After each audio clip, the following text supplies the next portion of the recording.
ভাত বসিয়েছে, ভাতে দিয়েছি 2 ভাগ করে আলু আর এই যে ঢেঁড়সগুলো, ভেন্ডি লেডিস ফিঙ্গার, এগুলো হাজব্যান্ডের জন্য ভাতে দেবো, আমিও খাবো।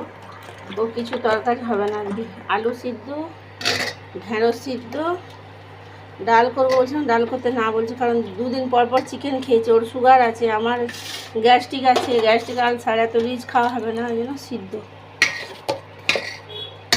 ভাতটা হতে থাক, সবজি কাঁড় আছে, তরকারি খাবে না তো কী করবো বলো। মুরগিটা ঢুকিয়ে দিই।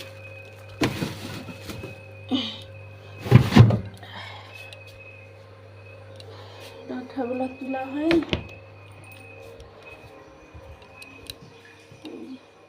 সুজনি শাকটা ভাজবো, কেটে রাখছি। এখন চলে এলাম আমি আমার অসুস্থতার রিপোর্ট দেখাতে। তো আমার এমনই ব্যাড লাক, তো এমআরআই সব হলো, এতে যত ডাক্তার দেখেছি সব ডাক্তারের এতে রিপোর্ট আছে, এটা এক্স রে রিপোর্ট।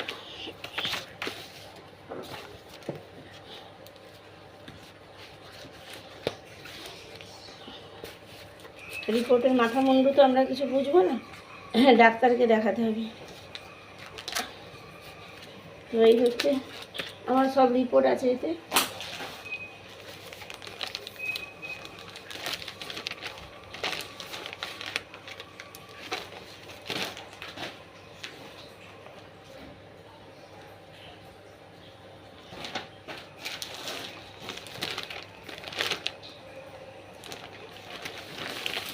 এই যে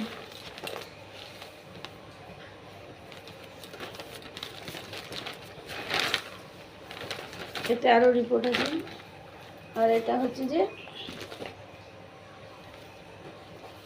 এমআরআই।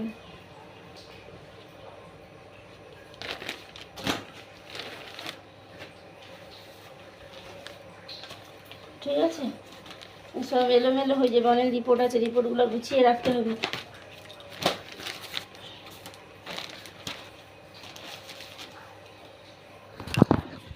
এ বাদেও ওই যে রিপোর্টগুলো দেখালাম কটক থেকে এসেছি, এ বাদে ওষুধ দিয়েছে 10 দিনের, তো 10 দিনের ওষুধ এখন খাচ্ছি। আর ওই যে বললাম সব রিপোর্ট করতে 3টে 3:30 বেজে গেছে। এবার ডাক্তার এক জায়গায় বসেছে, আর রিপোর্ট করতে যেতে হয় অনেক দূরে অটোয় করে, দিয়ে রিপোর্ট করতে গিয়ে যখন রিপোর্ট নিয়ে আসি তখন ডাক্তারবাবু উঠে চলে গেছেন। ডাক্তারবাবু কে বলছে 5:30 বসবে, আবার বিকালে কে বলছে 6:30 বসবে। তো আমরা 5:30 অবধি অপেক্ষা করলাম, এলো না। তারপরে ডাক্তারের কাছে যে অ্যাসিস্ট্যান্ট থাকে তাকে জিজ্ঞাসা করা হলো, সে বললো ডাক্তারবাবু আজকে 6:30 7টা বেজে যাবে। তো আমরা রিপোর্ট দেখালাম না, চলে এলাম, কারণ আমরা ট্রেন পাবো না। তো 5:30টার সময় বেরিয়ে আমরা বাড়িতে পৌঁছেছি রাত 2টোর সময়, 2:20-30 হয়ে গেছে। তো এই হচ্ছে ব্যাপার। কটকে গেছিলাম, তার ভিডিওটা ভালো করে শ্যুট করতে পারিনি। যাই হোক, ইরিং বিরিং তিরিং করেছি, আর ওপেন তো করতে পারিনি, লুকিয়ে চুরিয়ে যেটুকু তোলা যায় সেটুকুই আর কি। তো পেটে সেই পেনটা, বাম সাইডে পেন হয়ে যাচ্ছে। কত ওষুধ খেয়েছি তার কোনো মানে নেই, মনে হয় 18-20 হাজার টাকার ওষুধ খেয়ে নিয়েছি। 10 দিনের ওষুধ দিচ্ছে 5,000, 4,000, 2,000, 3,000 প্রত্যেকটা ডাক্তারের কাছে। আমি কটা ডাক্তার দেখিয়েছি, বালেশ্বরে 3বার গেছি, কুমার পাত্রকে দেখিয়েছি।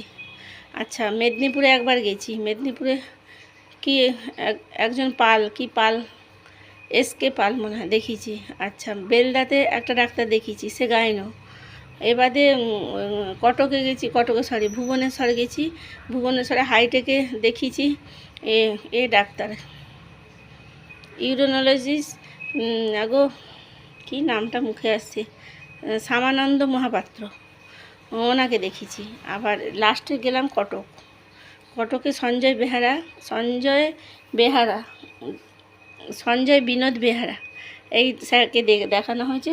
আর যে আমাদের পাশের গ্রামে যে রুগী নিয়ে যায়, সে হচ্ছে যে বলে চলো তাহলে আজকে বাড়ি চলো, আর আজ ভোট তো গেছে 25 তারিখে, 26 তারিখ আজকে রাত্রিরে আবার কটক যাবে অন্য পেশেন্টদের নিয়ে। তো আমার রিপোর্টগুলো নিয়ে যাবে বলছে, দেখিয়ে নিয়ে আসবে। তো রিপোর্টে কিছু ধরা পড়লে তারপর ভালো করে চিকিৎসা হবে। এখন ওষুধ দিচ্ছে, ওষুধ খাচ্ছি, ওষুধ খেতে বমি ভাবটা নেই।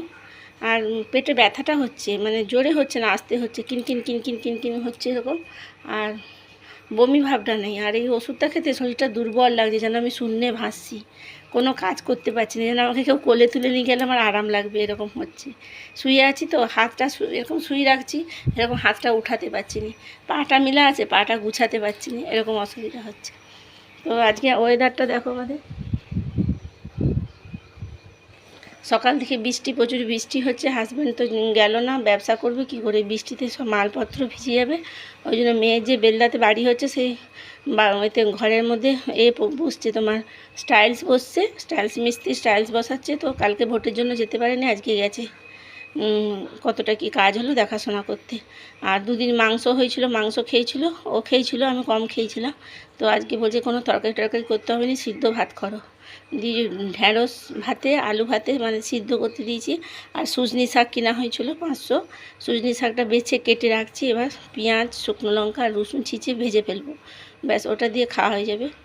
আমি এখন কি খাই বলো তো, লেবু আর আলু ভাতেকে লঙ্কা তেল জিরা করে ভেজে মেখে নিলাম, একটু লেবু রস দিলাম, নুন দিয়ে দিলাম, ওটা দিয়ে আমার ভাত খাওয়া হয়ে যায়। আর তরকারি খেতে ভালো লাগে না। তো আচ্ছা, সঙ্গে থাকো, পরে আসছি। অনেকদিন ব্লগ ভিডিও দিইনি, আজকে বলে দিই। কি দেখাবো বলো তো, কিছু তো কাজ করি না, রান্নাও করি না, কিছু না। আর হাতে ক্যামেরা ধরে ধরে ধরে ধরে বাসন ধুবো কী করে, ঘর মোছা দেখাবো কী করে। তো ঠিক আছে, পরে আসছি। এখন 12টা 6 হয়ে গেছে। শাকটা পরে ভাজবো, আগে দোকানগুলো একটু পরিষ্কার করে নিই, তারপরে আসছি। সঙ্গে থাকো। শাকটা এখন ভেজে নেব, পেঁয়াজ আর লঙ্কা। আমার তেলের হাত ভীষণ, জান তো, অল্প দিতে গেলে বেশি পড়ে যায়। শাকটা ভেজে নেব। বর্ষাকালের মতো আরম্ভ হয়েছে, আবার বৃষ্টি হচ্ছে, মেঘ পুরো অন্ধকার করে আসছে। দেখো এখানটা পুরো অন্ধকার। শাক ভাজাটা করে নিই, ভাতটা ইন্ডাকশানে হয়ে গেছে, গড়িয়ে দেবো, দিয়ে হাজব্যান্ড আসলে একসাথে খাবো। আমি বলছি যে যেসব মানুষ পরচর্চা করে বা যেসব মানুষ সন্দেহ করে, কোন মানুষ সন্দেহ করে বলো তো? ওই যে চালুনি ছুঁচের বিচার করে, আর চালুনির পিছনে যে বড় একটা ছাঁদা আছে সেটা সে জানে না, সে লোকের বিচার করে। অনেক মানুষ আছে নিজে কাদা মেখে বসে আছে, তো নিজের গায়ে, ওর গায়ে কাদা গন্ধ, পাঁক মেখেছে, নর্দমার পচা পাঁক। তো সেই পাঁকের গন্ধ মানে লোকালিটিতে এত কথা উঠছে, ওই জন্য নিজের পাঁকটা অন্য লোকের গায়ে দিতে চাইছে আর বিনা কারণে। তাই বলছি, কারোর কাছে অসম্মান হওয়া থেকে বাঁচতে একা থাকাই স্নেহ। একা থাকা কোনো খারাপ কাজ নয়। চাঁদও তো একা থাকি, কিন্তু তবুও জ্বলজ্বল করে, তাই না? একটা মেয়ে 1 রাত কি 2 রাত অন্য মানুষের সাথে কাটিয়ে চলে আসে, তবু সে শুদ্ধ, তবু সে ভালো, কিন্তু সে আবার আঙুল তুলছে লোকের দিকে। কারোর সাথে কারোর ফটো দেখলে খারাপ হয়ে যায়, কারোর সাথে কারোর মেসেজ দেখলে খারাপ হয়ে যায়, কিন্তু বাইরে গিয়ে স্বামী সংসার ছেড়ে রাত কাটানোটা কোনো খারাপ কাজ নয়, এটা খুব ভালো কাজ। অনেক সময় দেখবে সামনে যেটা দেখা যায় সেটা সত্যি নাও হতে পারে, তাই না?